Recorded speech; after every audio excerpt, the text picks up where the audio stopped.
최근 한국 언론 매체와의 인터뷰에서 우크라이나 젤렌스키 대통령의 뻔뻔하면서도 경악스러운 발언이 큰 논란이 되고 있습니다. 그는 한국에 가장 원하는 건 방공 시스템이라고 콕 집어 언급하며 마치 맡겨놓은 보따리를 내놓으란 듯이 당당하게 요청해 많은 한국인들의 강한 분노와 논란을 불러일으키고 있는데요.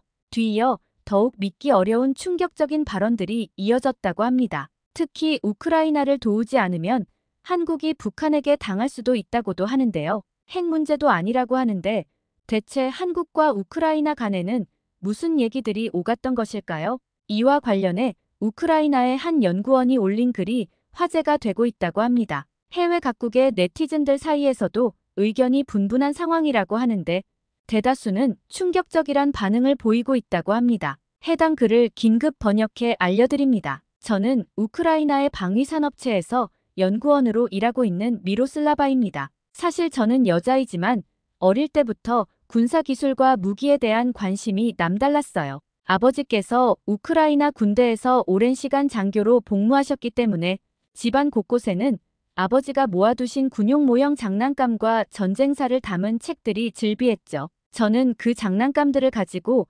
전투 장면을 상상하며 시간을 보내거나 전쟁에 관한 책을 읽으며 그때부터 자연스럽게 군사기술에 대한 꿈을 키우기 시작했던 것 같아요. 그런 환경에서 자란 저는 결국 방위산업 분야에 발을 들여 우크라이나 방산업체의 연구소에서 무기와 군사장비 개발 프로젝트를 맡게 되었죠. 아버지는 처음엔 여자인 제가 군보다는 교육이나 간호 분야에서 일하기를 바라셨지만 저는 연구실에서라도 우크라이나의 방위력 강화에 기여하고 싶었습니다. 희한하게도 어릴 때부터 이 길이 저와 꼭 맞다는 느낌이 들더라고요. 비록 아버지가 바라셨던 방향과는 달랐지만 저 역시 제 방식으로 나라를 위해 일하고 있다는 점에서 나름의 뿌듯함을 느꼈죠. 아버지께서는 처음엔 다소 부정적인 반응을 보이셨지만 제가 연구한 기술이 전장에서 우리 군의 생명을 지키고 전력 강화에 기여하고 있다는 사실을 알게 되면서 이제는 제 선택을 이해해 주시며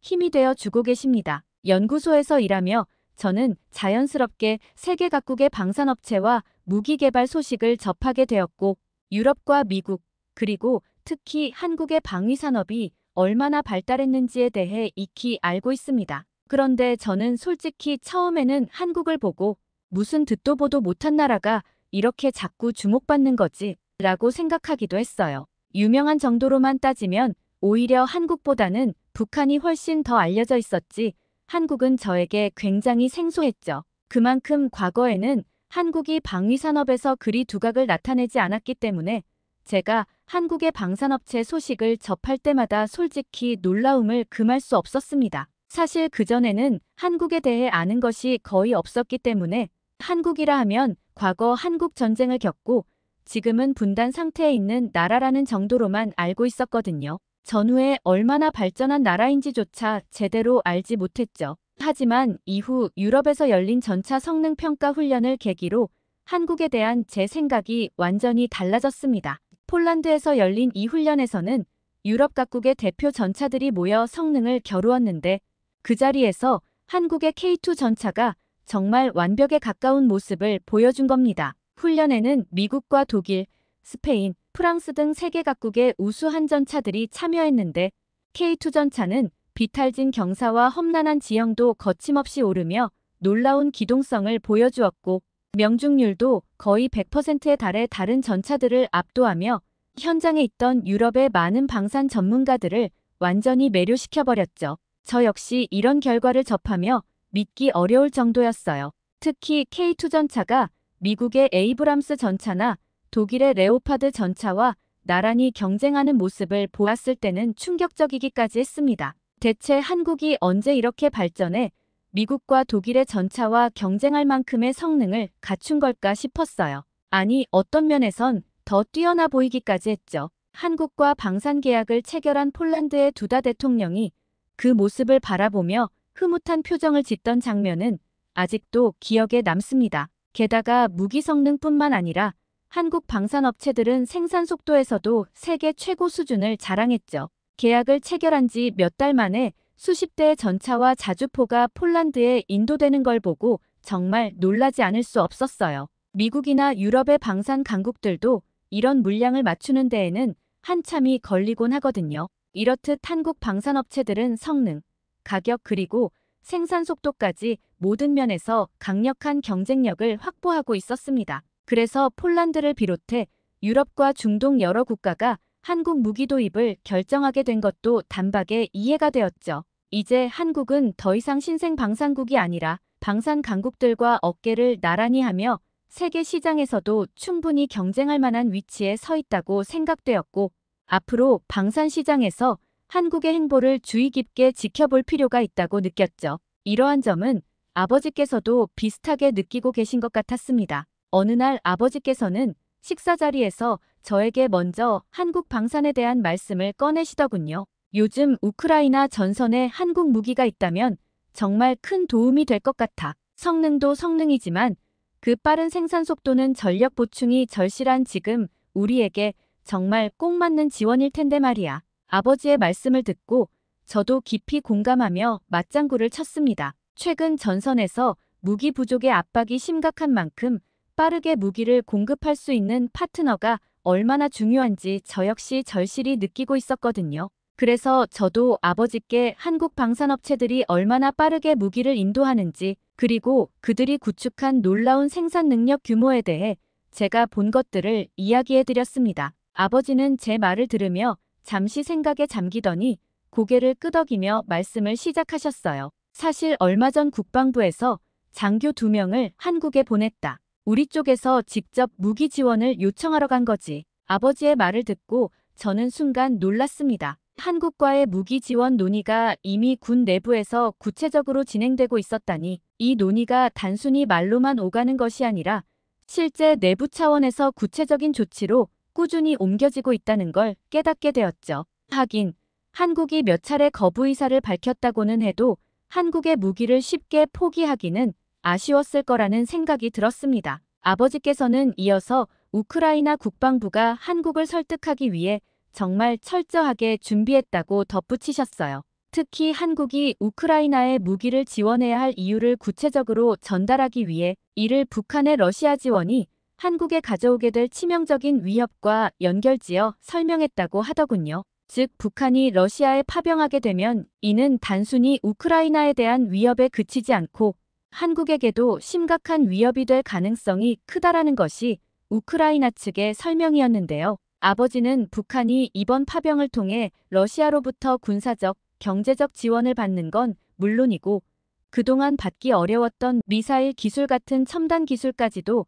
장병들의 희생을 통해 얻을 수 있게 된다고 말씀하셨는데, 하지만 그보다 더 우려되는 것은 북한군이 이번 전쟁에서 실전 경험을 쌓게 된다는 점이라고 강조하셨어요. 아버지께서는 정전협정 체결 이후 남과 북 모두 실전 경험을 쌓을 기회가 거의 없었는데 북한군이 실전에서 경험을 쌓고 북한으로 돌아가 그 노하우를 각 부대에 전파해 전략과 전술을 발전시킨다면 이는 한국에 큰 위협이 될 수 있다고 말씀하셨습니다. 특히 전쟁을 통해 병사들뿐만 아니라 지휘관들까지도 전쟁의 실제 상황을 체득하게 된다면 그들은 어떤 취약점을 보완하고 어디를 공략할지를 직접 배우게 될 테니 북한의 참전은 남북의 군사적 경쟁이 완전히 차원이 다른 얘기가 된다는 것이라고 하셨죠. 아버지께서는 전쟁을 직접 겪어본 북한 장교들이 이후 군을 어떻게 조직하고 기획할지를 배운다면 이는 한국에게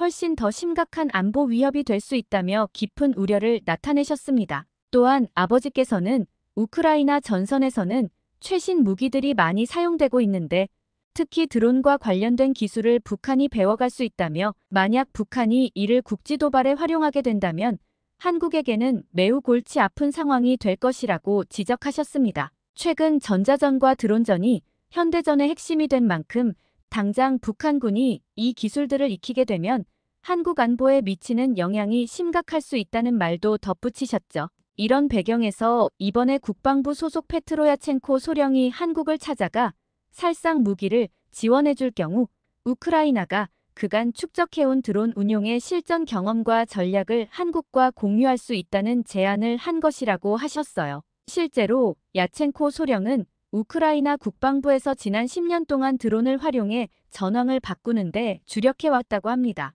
그 시작은 2014년 러시아의 첫 침공 당시였다고 하는데, 당시 그는 작은 국가가 강대국의 침공에 맞서려면 드론 같은 무인 기술이 반드시 필요하다는 판단이 들었기 때문이라고 했다더군요. 특히 비대칭 전쟁의 특성상 드론은 러시아의 병력과 장비를 타격할 수 있는 가장 강력한 무기가 될 수 있다는 것을 깨달았다고 합니다. 그때부터 지금까지 드론 개발에 매달려온 것이죠. 그리고 초기에는 드론을 주로 정찰 용도로만 사용했지만 이제는 그 역할이 훨씬 커졌다고 합니다. 현재는 드론이 단순한 정찰을 넘어서 전차의 장갑을 파괴하고 심지어 적의 항복을 받아내는 용도로까지 드론이 활용되면서 우크라이나 전선에서 아주 중요한 전술적 도구로 자리 잡게 되었죠.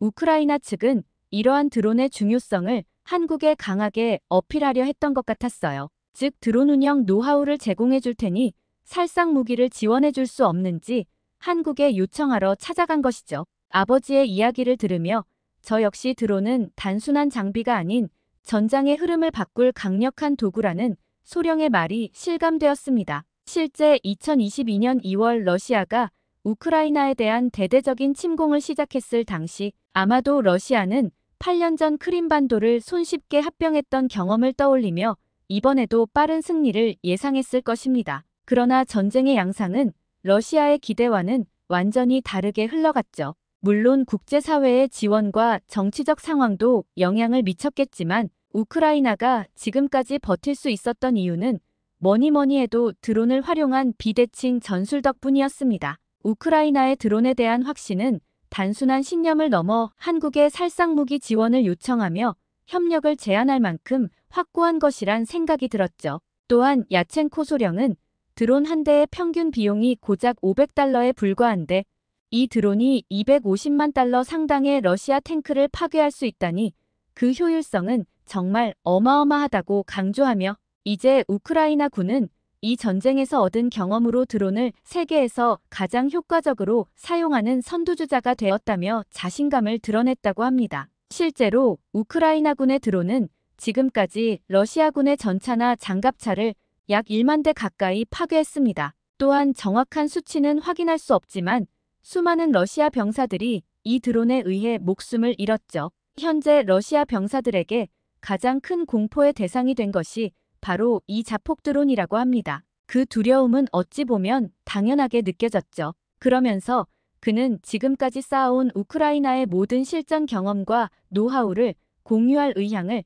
밝히며 한국도 이제는 비살상 무기 지원 원칙에만 머물지 말고 좀 더 적극적인 지원을 해줄 것을 요청했다고 합니다. 한국도 이제 드론 생태계를 반드시 구축해야만 합니다. 미래 전쟁은 드론 중심으로 전개될 테니까요. 우크라이나는 이미 여러 드론 제조업체를 두고 대부분의 드론을 자국에서 제작하지만 다양한 조달 경로 확보는 필수입니다. 특히 한국은 중국산 부품을 조립해 드론을 생산하는 것으로 알고 있습니다. 드론의 공급망을 확보하는 일이 무엇보다 중요한데 중국이 공급을 차단할 경우 한국이 북한의 드론 공격에 무방비로 노출될 수 있어요. 이 때문에 우크라이나가 십수년간 발전시켜온 드론 운용법과 전술적 노하우를 제공함과 동시에 한국이 독립적이고 탄탄한 드론 공급망과 생산체계를 구축하는 과정에서 우크라이나의 협력이 매우 중요한 역할을 할 수 있을 겁니다. 또한 페트로 소령은 드론의 취약점도 잘 알고 있었습니다. 드론을 창으로 비유하자면 이를 방어할 방패인 안티드론 기술도 함께 발전하고 있기 때문이라면서 러시아와의 전장에서 드론은 이미 포화 상태라며 우크라이나군이 사용하는 다양한 안티드론 장비에 대해서도 설명했다고 했죠. 예를 들어 우크라이나군은 대당 약 $100 정도의 드론 감지 장비로 정찰 드론이나 자폭 드론의 접근을 탐지하고 트렌치 EW라는 전자전 장비를 통해 기지국과 드론 사이의 주파수를 차단해 드론을 무력화하는 방식을 활용한다고 덧붙였습니다. 또한 소령은 우리는 흑해 함대를 타격한 해양 특수 드론 등에서도 다양한 드론 전술을 직접 운용해본 경험이 있다며 국가 간 관계는 일방향 지원이라는 것은 있을 수 없다. 한국이 우크라의 살상 무기 등을 지원한다면 한국도 육상과 해상을 가리지 않고 다양한 현대전 노하우를 함께 공유받을 수 있을 것이라며 한국의 지원을 적극적으로 요청했다고 합니다. 아울러 북한의 도발에 대비한 한국군의 대응 태세에 대한 조언도 있었다고 하는데요. 그는 훈련을 통해 전쟁을 대비할 수는 있지만 막상 전쟁이 닥치면 여전히 준비가 부족하다고 느낄 수밖에 없다며 현대전에서는 전장 환경에 맞춰 무기 체계를 조정할 수 있는 유연성이 가장 중요하다고 강조했다고 합니다. 우크라이나는 러시아 같은 강대국에 맞서기 위해 10년 전부터 드론을 비대칭 전술의 주요 무기로 발전시켜 왔고 전쟁을 거치면서 이를 더욱 정교하게 다듬어가고 있다고 했는데 그가 덧붙이길 우크라이나가 러시아의 위협에 대비해 비대칭 전술을 준비해온 것처럼 북한 역시 한미연합군에 맞서기 위해 비대칭 전술을 발전시키고 있다는 점을 한국이 반드시 인식할 필요가 있다고 말했습니다. 실제로 2014년 파주와 삼척에서 발견된 북한의 무인기는 중국산 모델을 변형한 조악한 수준이었지만 2022년 말에는 다수의 무인기가 한국 영공을 침범해 일부는 용산 대통령실 근처까지 날아왔다는 사실도 드러났죠. 최근에는 김정은 국무위원장이 K2 전차로 보이는 모의 표적을 대상으로 한 자폭 드론의 타격 시험과 이러한 드론의 대량 생산을 지시한 것으로 알려지면서 북한의 무인기 기술이 빠르게 발전하고 있다는 신호로 해석되고도 있다는데요.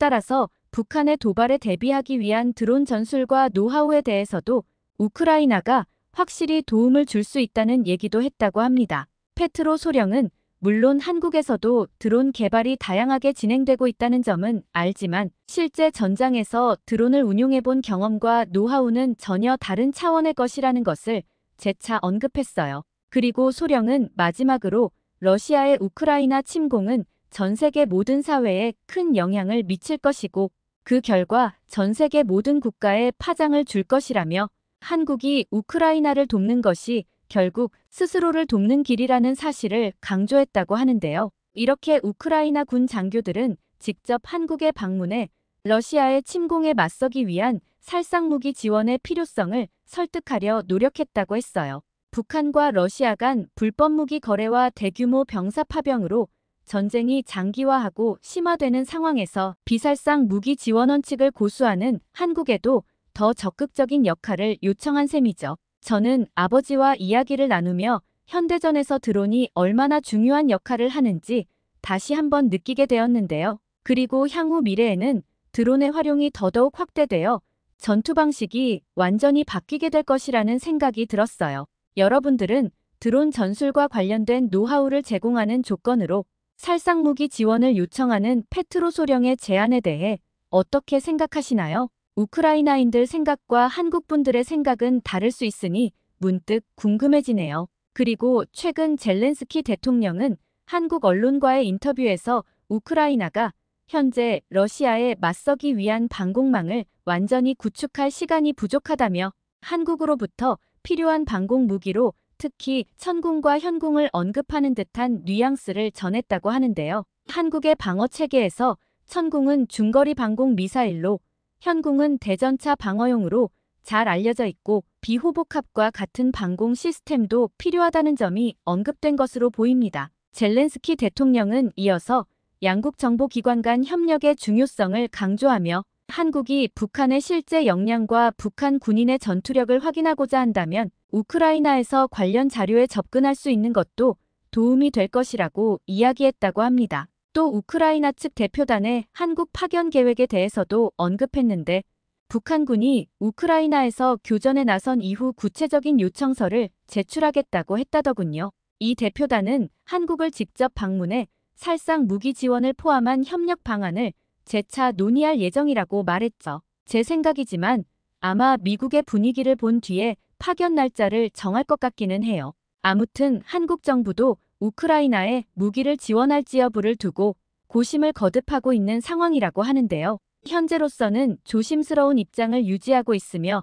러시아와 북한 간 군사 협력의 진행 상황에 따라 단계적으로 대응하겠다는 방침을 밝힌 것으로 알고 있습니다. 한국의 정부 관계자는 우크라이나 전선에 파견된 북한 병력이 어떤 역할을 하고 어느 수준에서 전쟁에 참여하는지를 지켜보며 취해야 할 조치를 검토하겠다는 입장을 전했다고 하는데요. 이로써 한국 정부는 파견된 북한군의 전투 참여 여부에 따라 우크라이나에 대한 살상무기 지원 여부를 결정하려는 신중한 기조를 유지하는 것으로 보입니다.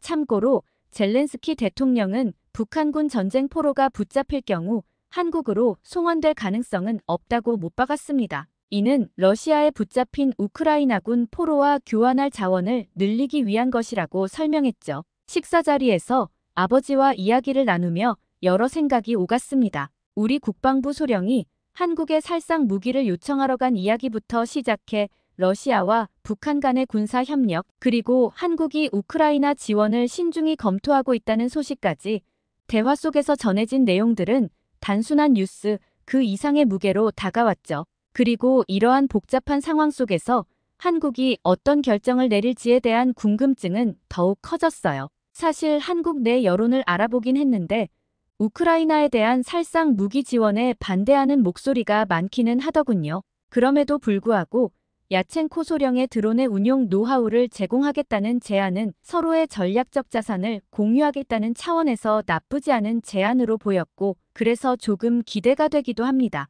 결국 이런 결정은 우리뿐만 아니라 다른 나라에도 중요한 문제니까 한국도 쉽지 않은 결정을 내려야 할 거야. 아버지는 깊은 생각에 잠긴 듯 저를 바라보며 말씀하셨습니다. 저 역시 그 말에 고개를 끄덕이며 이번 상황이 결코 가볍지 않은 일이라는 걸 다시금 느끼고 이 문제가 얼마나 중요한 무게를 지니고 있는지 실감하게 되었습니다. 그렇게 저는 그날 아버지와의 대화를 뒤로하며 한국이 어떤 결정을 내리든 앞으로 다가올 선택이 우리와 주변 모두에게 어떤 의미를 가질지를 생각하며 이제는 그 무게를 피하지 않고 마주해야 할 때라는 생각이 들었습니다. 그리고 무엇보다 이러한 복잡한 결정들이 평화로운 미래를 위한 발판이 되기를 바라며 모든 이들이 다시 안전하고 평화로운 일상으로 돌아갈 수 있는 날이 하루라도 빨리 오기를 희망합니다. 고통받는 이들이 더 이상 없기를 바라며 전쟁이 끝나고 다시 일상으로 돌아갈 수 있는 날이 오기를 간절히 소망합니다. 인도인이 삼성의 노예입니까? 삼성은 인도 노동자들 덕분에 천문학적인 수익을 벌어들이면서 인도의 최저임금이 낮다는 이유로 낮은 임금을 주는 게 과연 정당한 것입니까? 최근 경찰도 넘어뜨리며 과격한 시위를 이어가던 인도 첸나이 삼성 노동자들의 파업이 마침내 끝난 가운데 인도의 한 명문대에서는 이 사태에 대해 학생과 교수 간의 큰 논쟁이 벌어지며 인도 사회에 많은 논란이 되고 있다고 하는데요. 우여곡절 끝에 파업은 끝이 났지만 삼성을 향한 횡포에 가까운 과도한 요구와 길게 이어진 과격한 시위로 인해 다른 대기업들도 이를 계속 관심 있게 지켜보고 있으며 이러한 상황 속에서 인도 총리도 고심이 깊어지고 있다고 합니다. 이제 그 인도 학생과 교수 간의 격렬한 논쟁이 벌어지는 현장으로 가보겠습니다. 안녕하세요. 저는 인도 델리 대학교 경영학과에 재학 중인 샤르마라고 합니다. 오늘은 지난 시간에 교수님께 한 방 크게 먹은 로히트가 단단히 벼르고 나와 다시 한번 교수님과 격렬한 논쟁을 벌인 이야기를 해보려 합니다. 로히트는 인도에서 벌어들이는 막대한 수익에 비해 임금은 턱없이 낮게 주는 삼성에 대한 불만으로 가득한 모습이었고, 교수님은 그의 날카로운 질문에 당황한 기색이 역력했어요. 이 두 사람의 논쟁은 수업 내내 긴장감을 조성하며 학생들의 집중을 이끌어냈죠. 우선 제 이야기를 전편부터 보지 않은 분들을 위해 제 소개와 지난 편의 내용을 짧게만 정리하고 오늘 이야기를 바로 시작하겠습니다. 저는 평소 인도의 경제 문제에 관심이 굉장히 많았고 인도가 국제 무대에서 더 큰 역할을 해야 한다고 믿는 학생이었죠. 특히 한국과 인도 간 경제 협력이 활발해지면서 인도 경제 문제에 더욱 깊은 관심을 가지게 되었고요. 그래서 몇 년 전 삼성이 인도에 들어와 가전제품 공장을 세운다는 이야기를 들었을 때는 무척 기뻐하기도 했답니다. 삼성과 같은 혁신적인 대기업이 인도에 진출하면 인도의 미래가 더욱 밝아질 것이라는 확신이 들었기 때문이었죠. 뿐만 아니라 애플, 구글, 마이크론 등 여러 미국 대기업들도 중국에서 인도로 생산 기지를 옮길 계획을 발표하면서 인도가 글로벌 공급망의 중요한 허브로 자리 잡을 가능성이 커지고 있었습니다. 이렇게 인도가 주목받는 가장 큰 이유는 바로 인도의 거대한 내수 시장과 풍부하고 저렴한 인적 자원 덕분이었고, 이러한 요소들은 외국 기업들이 인도를 투자처로 고려하는데 아주 중요한 요인이 되고 있었죠. 하지만 최근 인도의 도를 넘는 대규모 시위로 인해 해외 대기업들이 인도에서 철수하려는 움직임을 보이기 시작하면서 제 믿음에 의문이 생기기 시작했습니다. 시위가 격화되면서 여러 해외 대기업들이 인도에서 철수할 조짐을 보이고 있다는 뉴스가 연일 보도되었고 저는 제 확신이 점차 흔들리고 있다는 느낌이 들기 시작했죠. 그러던 와중에 국제경제학 교수님이신 수르야 교수님께서 수업에서 이 주제에 관하여 다루게 되었고 첸나이 삼성 공장에서 일어난 삼성 노동자 파업과 그로 인한 경제적 영향에 대한 이야기를 하시던 중 같은 과 학생인 로히트와 교수님 간의 설전이 벌어지게 되었던 거예요. 로히트는 첸나이 출신으로 인도에 대한 깊은 애정과 강한 자부심을 가진 학생이었고 반면 수르야 교수님은 외국 기업의 인도 진출을 지지하는 국제 경제에 대한 해박한 지식을 가진 분이셨죠. 이와 같은 내용이 지난 편에 소개되었고 이후 벌어진 설전과 교수님의 말씀을 자세히 전해드린 것 같습니다. 이날 로히트는 파업 사태를 옹호하려다가 교수님께 반박당하고 씩씩대며 집으로 돌아갔거든요. 그리고 이어진 수업에서 다시 한번 로히트와 교수님 간의 격렬한 논쟁이 벌어지고야 말았습니다. 로히트가 지난 시간 이후에 아주 단단히 벼르고 나온 것 같더라고요. 그 내용을 오늘 여러분들께 전해드리려고 이렇게 글을 다시 한번 작성하게 되었습니다. 이번 수업에서도 교수님께서는 인도 첸나이에서 발생한 삼성과 인도 노동자들 간의 갈등에 대한 소식을 전하셨어요. 오늘도 역시 강의실에 들어서자 많은 학생들이 이미 자리에 앉아 수업을 기다리고 있었고 저도 서둘러 자리에 앉았죠. 학생들이 모두 모이자 교수님께서 말씀을 꺼내셨습니다. 여러분, 최근에 인도 첸나이에서 일어난 삼성 노동자 파업이 끝났다는 소식이 들려오더군요.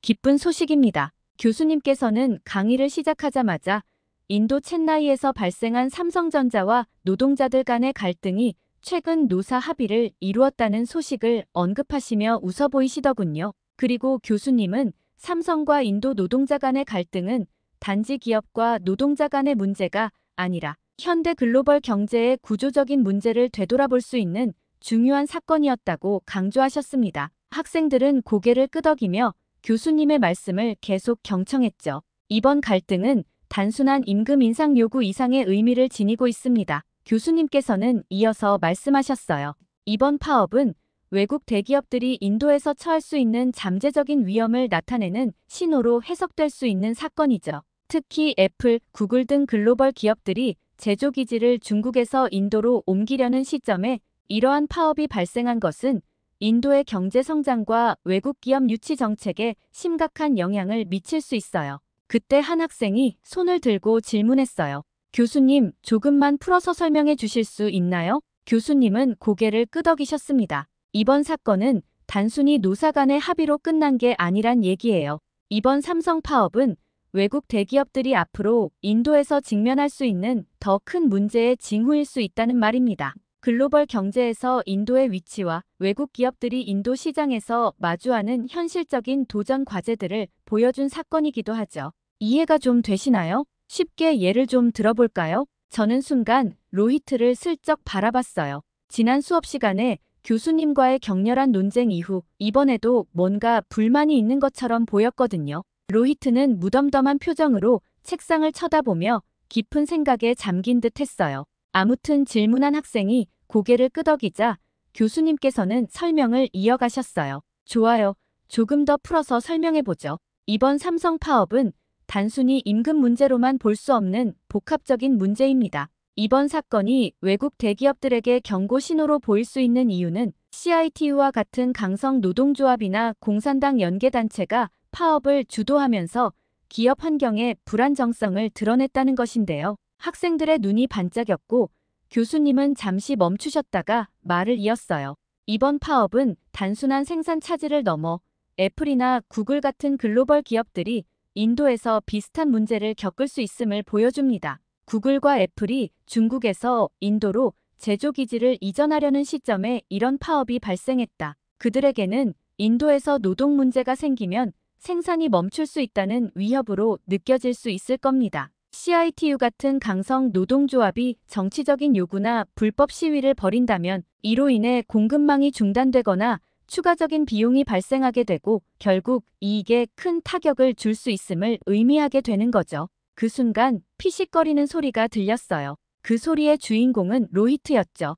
교수님은 그 소리를 듣지 못한 듯했고 로히트는 여전히 무표정으로 아래를 응시하고 있었습니다. 그의 반응은 무언가 수업의 긴장감을 더욱 고조시키는 것 같았어요. 그때 또 다른 학생이 질문을 던졌습니다. 그렇다면 교수님, 모디 총리는 이 같은 문제를 어떻게 해결하려고 할까요? 교수님은 고개를 끄덕이셨어요. 아주 좋은 질문이에요. 모디 총리는 사실상 인도를 외국 기업의 생산 기지로 만들기 위해 실제 많은 노력을 기울이고 있어요. 하지만 이번 삼성 파업 사건처럼 CITU 같은 강성 노동조합이나 공산당과 연관된 세력은 이러한 정책에 크게 방해가 될 수 있죠. 교수님은 한숨을 푹 내쉬더니 설명을 이어가셨어요. 결국 모디 총리는 이런 노동 문제를 해결하기 위해 보다 강력한 노동법 개혁이나 외국 기업을 보호하는 정책을 시행할 수밖에 없을 겁니다. 그러나 CITU 같은 단체가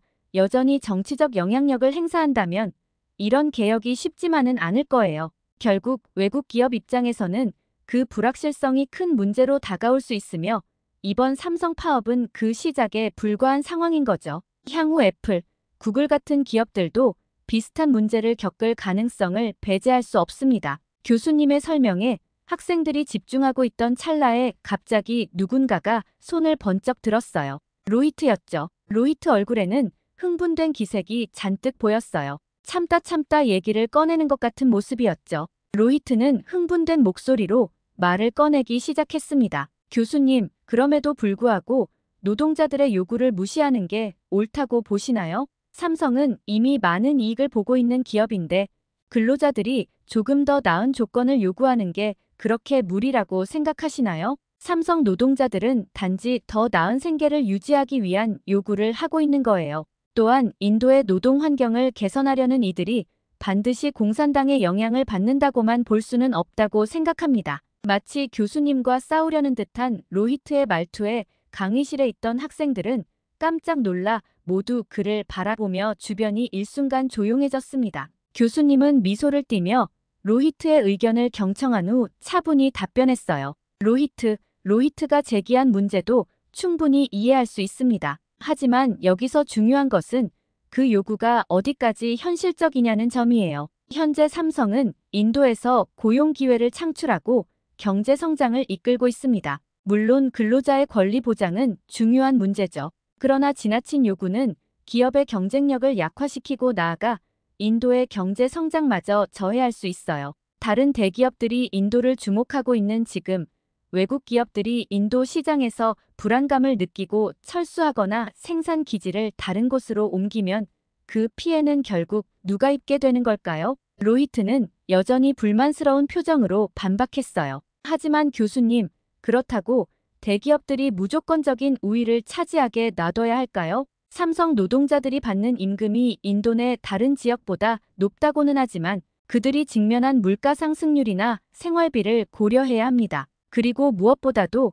그들이 삼성에 기여하는 것을 고려해보세요. 현재의 처우가 충분하다고 할 수 있을까요? 적정한 복지와 임금 상승은 근로자들의 권리가 아니었던가요? 인도의 삼성 노동자들은 삼성의 제품을 생산하여 삼성이 인도에서 벌어들이는 수십조 원 규모의 수익을 책임지고 있는 사람들입니다. 알고 계십니까? 삼성의 성공에 그만큼이나 기여를 해주고 있다고요. 그런데 그에 비해 인도 노동자들에게 지급되는 인건비는 턱없이 낮습니다. 단지 인도 최저임금이 낮다는 이유로 말이죠. 이게 옳은 것입니까? 인도인이 삼성의 노예는 아니지 않습니까? 마치 총알처럼 쏘아붙이는 로히트의 말에 교수님은 잠시 할 말을 잊은 듯 조용히 계셨어요. 학생들도 그 순간의 긴장감에 휩싸여 멍하니 로히트를 바라보았습니다. 로히트의 질문은 단순한 임금 문제를 넘어서 인도 노동자들의 인권과 정당한 대우에 대한 깊은 논의를 촉발하는 것처럼 보였고 가볍게 치부할 수 없는 문제로 느껴지기도 했어요. 그리고 로히트가 지난 시간 이후 정말 단단히 벼르고 나왔다는 생각도 들었죠. 마치 이번 기회에 모든 것을 쏟아내겠다는 의지가 느껴졌달까요? 잠시 후 교수님은 진지한 목소리로 대답을 시작했어요. 로히트, 로히트가 지적한 인도의 낮은 최저임금이 문제라고 느껴질 수 있어요. 그러나 이를 단순히 삼성과 같은 대기업의 책임으로만 돌리는 것은 경계해야 합니다. 그들은 그것의 매력을 느끼고 인도에 진입한 것이니까요. 또한 인도의 경제 구조와 노동시장의 특수성도 고려해야 합니다. 첫째로, 인도는 다양한 산업과 기업 규모가 혼재된 국가입니다. 많은 중소기업이 존재하며 이들은 낮은 임금을 통해 경쟁력을 유지해야 하죠. 그런데 만약 삼성 같은 대기업이 임금을 대폭 인상하게 되면 중소기업 역시 따라갈 수밖에 없는데, 이렇게 되면 산업 구조가 무너질 수밖에 없겠죠. 둘째, 글로벌 경제에서 기업들은 단순히 노동자들의 임금만을 고려하는 것이 아닙니다. 원자재 비용, 생산성, 그리고 전체적인 운영 비용 등 여러 요소에 대한 고민이 복합적으로 작용하는 거예요. 따라서 삼성과 같은 대기업이 현지에서 경쟁력을 유지하기 위해서는 임금뿐만 아니라 모든 비용을 균형 있게 관리해야 하죠. 여러 요소를 종합적으로 고려해 적절히 설정된 임금이기 때문에 임금만 지나치게 인상하면 전체적인 비용 구조의 균형이 무너질 수 있다는 것을 알아야 해요. 교수님은 잠시 설명을 멈추고 학생들의 반응을 살폈어요. 모두가 진지한 표정으로 귀를 기울이고 있었죠. 로히트도 잠자코 듣고 있었어요. 그럼 세 번째도 볼까요? 인도 정부도 경제적 불균형을 해소하기 위해 최저임금 인상을 추진하고 있지만 이런 변화가 기업 운영에 미치는 영향은 무시할 수 없습니다. 현재의 최저임금 체계는 인도의 물가, 노동시장, 생산성 등 여러 경제적 요인을 반영하여 설정된 것인데요. 즉, 인도의 최저임금은 인도 국민들이 기본적인 생활을 영위할 수 있도록 하면서도 기업들이 감당할 수 있는 수준을 고려한 결과입니다. 따라서 단순히 대기업들이 낮은 임금을 준다고 탓하기보다는 이러한 경제적 맥락을 함께 이해하는 것이 중요해요. 심지어 삼성전자는 이미 동종업계에 비해 2배 이상의 임금을 지급하고 있어요. 마지막으로 경제학적 관점에서 임금 인상이 노동시장에 미치는 영향을 살펴보면 과도한 임금 인상은 결국 고용 감소로 이어질 수 있습니다. 이는 오히려 노동자들에게 더 큰 피해를 입히는 결과를 초래할 수 있는데요. 쉽게 말해 임금은 오르지만 그 대가로 어느 날 갑자기 동료 일부가 해고되는 상황이 발생할 수 있다는 거예요. 따라서 임금 인상을 논의할 때는 고용 안정이 이루어질 수 있도록 균형 잡힌 접근이 필요합니다. 교수님의 말씀이 끝나기가 무섭게 로히트는 말을 꺼냈습니다. 그런데 교수님께서는 마치 인도가 삼성 같은 대기업이 없으면 안 되는 나라인 것처럼 말씀하시는 것 같아요. 인도는 스스로 일어날 수 있는 나라입니다. 로히트의 목소리에는 확신이 담겨 있었고 학생들은 그의 말에 귀를 기울였어요. 인도는 젊은 인구와 기술적인 역량도 점점 높아지고 있습니다. 우리는 스스로 발전할 수 있는 기회를 충분히 가지고 있다고요. 인도는 이미 IT 산업에서 세계적인 경쟁력을 보여주고 있으며 이처럼 다양한 분야에서 스스로의 힘으로 성장할 수 있는 가능성을 충분히 갖추고 있습니다. 교수님은 고개를 끄덕이며 로히트의 발언을 존중했지만 곧이어 논리적인 반박을 시작하셨어요. 맞습니다, 로히트. 하지만 인도의 IT 산업이 성장할 수 있었던 배경 중 하나는 바로 외국 기업의 투자와 기술 이전 덕분입니다. 예를 들어 한국의 삼성전자와 LG전자는 인도 시장에 막대한 투자를 하며 기술 혁신을 가져왔죠. 덕분에 인도는 글로벌 시장에서 경쟁력을 갖출 수 있었던 거예요. 한국과 같은 IT 강국의 대기업들이 없었다면 인도는 이러한 기회를 누리기 어려웠을 것입니다. 대기업의 존재가 인도 경제에 미치는 긍정적인 영향을 결코 무시해서는 안 돼요. 로히트는 교수님의 말에 즉각 반응했습니다. 교수님은 해외 대기업에 너무 의존하려는 것 같습니다. 그들은 결국 자신들의 이익을 위해 오는 것이지 인도의 이익을 위해서 오는 것이 아닙니다. 우리는 대기업의 도움 없이도 스스로 발전할 수 있는 힘을 길러야 합니다. 교수님은 로히트의 반박에 대해 차분히 설명을 이어갔어요. 로히트의 생각을 충분히 이해합니다. 하지만 대기업은 단순히 이익만을 추구하는 존재가 아니에요. 그들은 지역 경제에 투자하고 현지에서 일자리를 창출하며 기술과 지식을 전수하는 중요한 역할을 합니다. 인도의 젊은 인구가 이러한 기회를 활용할 수 있도록 해야 한다는 점도 간과할 수 없어요. 로히트가 지적한 사항도 물론 매우 중요한 요소들이지만 실제로 인도의 경제가 성장하고 안정적으로 유지되기 위해서는 외국 대기업의 투자와 지원이 반드시 필요하다는 사실을 잊지 말아야 해요. 교수님은 이어서 한국 대기업들의 기여를 예로 들기 시작했습니다. 삼성의 파업 사태 때문에 얘기가 나왔으니 한국의 대기업 예를 좀 들어볼까요? 예를 들어 한국의 LG와 현대자동차를 보면 그들이 인도에 진출하면서 많은 긍정적인 변화를 이끌어냈다는 사실을 알 수 있습니다. LG는 인도의 전자제품 시장에 큰 투자를 하며 지역 내 일자리 창출뿐만 아니라 기술 교육 프로그램을 운영하여 현지 인재들이 경쟁력을 갖출 수 있도록 도왔습니다. 현대자동차 역시 인도에서의 생산 공장을 통해 많은 일자리를 제공하고 지역 경제를 활성화하는 데 크게 기여했죠. 또한 삼성전자가 인도에 투자하여 제조업을 발전시키고 일자리를 제공했으며 기술 이전을 통해 인도의 산업 생태계를 강화했다는 사실은 두말할 필요도 없는 것이고요. 이러한 대기업들의 진출은 단순히 기업 이익을 넘어서 인도 경제 전반에 긍정적인 영향을 엄청나게 끼치고 있는 것입니다. 로히트는 교수님의 말을 깊이 생각하며 천천히 고개를 끄덕였습니다. 하지만 여전히 그의 머릿속에는 교수님의 논리와 자신의 생각이 부딪히는 듯했죠. 강의실 안에는 조용한 침묵이 흘렀고 학생들은 서로의 시선을 교환했습니다. 그 모습을 지그시 바라보던 교수님은 부드러운 목소리로 말을 이어가셨어요. 로히트가 인도에 대한 자부심이 크다는 점은 분명히 이해합니다. 그러나 인도가 더 빠르게 성장하기 위해서는 다른 나라의 우수한 기술과 자원을 활용하는 것이 중요하다는 점을 깨닫기를 바랍니다. 글로벌화가 진행되는 오늘날 단순한 자립보다 외부의 지식과 경험을 받아들이는 것이 인도 경제를 한층 더 발전시키는 데 필수적인 것입니다. 로히트의 주장에도 일리가 있지만 인도가 아직 많은 부분에서 부족하다는 사실을 우리는 인정해야 해요. 경제, 인프라, 교육 등 여러 분야에서 발전의 여지가 많습니다. 교수님은 계속해서 덧붙이셨어요. 자원과 인구가 많다는 것은 분명한 장점입니다. 하지만 이를 효과적으로 활용하기 위해서는 지속적인 교육과 훈련, 그리고 기반 시설의 발전이 필수적이죠. 앞서 말한 LG나 현대자동차 등의 사례처럼 해외의 우수한 대기업들이 이러한 과정에서 지원을 해줄 수 있다면 인도는 더 빠르게 발전할 수 있을 것입니다. 이러한 협력 관계를 통해 인도는 더 나은 기반을 다지고 그 결과로 스스로 성장할 수 있는 기회를 더 많이 만들 수 있을 것이고요. 로히트는 교수님의 말을 곱씹듯 생각하며 천천히 고개를 끄덕였죠. 그는 이제 교수님의 의견을 어느 정도 받아들이는 듯 했어요. 로히트, 인도에 대한 자부심은 소중한 자산이지만 이를 바탕으로 다른 나라와 협력하여 더 나은 미래를 만들어가는 것이 더욱 중요합니다. 우리는 서로의 강점을 이해하고 그것을 통해